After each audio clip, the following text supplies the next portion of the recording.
नागपुरात उबाटाच्या रामरक्षा आंदोलनाचा वाद पेटणार। आंदोलनानंतर भाजप मंदिर परिसरात महायज्ञ करणार। रायगड पालकमंत्री पदाबाबतचा आज बैठकीत निर्णय होणार। मुख्यमंत्री उपमुख्यमंत्री मंत्री भरत गोगावलेंमध्ये चर्चा होणार असल्याची सूत्रांची माहिती। सुनेत्रा पवारांच्या अध्यक्षपदाला आव्हान। राष्ट्रीय अध्यक्षपदाची फेर निवडणूक घ्या, पक्षातूनच केली गेली आहे मागणी।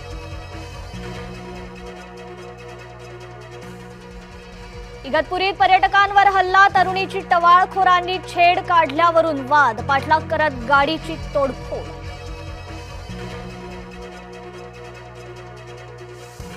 डॉक्टर मारहाण प्रकरणी मुजोर रमेश म्हात्रेला न्यायालयीन कोठडी। रमेश म्हात्रेसह 4 आरोपींना 24 जुलैपर्यंत न्यायालयीन कोठडी। चेंबूर झाड दुर्घटनेप्रकरणी चौकशी समितीचा अहवाल समोर, कंत्राटदार जबाबदार। 5 लाखांचा दंड, उद्यान आणि रस्ते विभागाला क्लीन चिट। इस्लाम परवेजला फाशी द्या, संतप्त नागरिकांची मागणी। पायधुनी अत्याचार प्रकरणात आरोपीला पोलीस कोठडी। मुलीच्या बारशाची तयारी सुरू असतानाच आईची आत्महत्या। कोल्हापूरच्या राजारामपूर येथील घटना, घातपाताचा नातेवाईकांचा आरोप। वर्धात विवाहितेचा संशयास्पद मृत्यू, हुंड्यासाठी छळ केल्याचा कुटुंबियांचा आरोप। पतीसह 6 आरोपी अटकेत।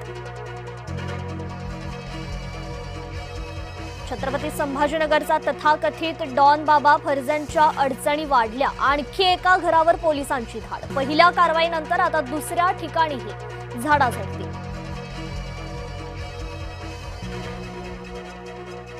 पुण्यात शुक्रवार पेठेतील कल्पतरू आयुर्वेदवर एफडीएची कारवाई। 50 लाखांचा संशयित आयुर्वेदिक औषध साठा जप्त। औषधांवर बॅच क्रमांक, उत्पादन दिनांक, एक्सपायरी, उत्पादकाचं नाव नसल्याचं उघड। पुण्याच्या आंबेगाव तालुक्यात शेतीला तळ्याचं स्वरूप। गवार, टोमॅटोसह विविध पिकांचं नुकसान होण्याची भीती। पिकं पाण्याखाली गेल्यानं शेतकरी हतबल।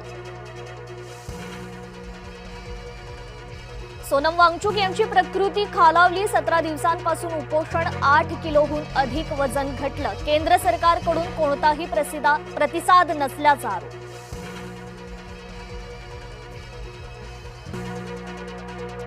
अमेरिकेनं होर्मुझ सामुद्रधुनीत पुन्हा लागू केली नाकेबंदी। सुरक्षेच्या बदल्यात ट्रम्प 20% शुल्क आकारणीच्या तयारी।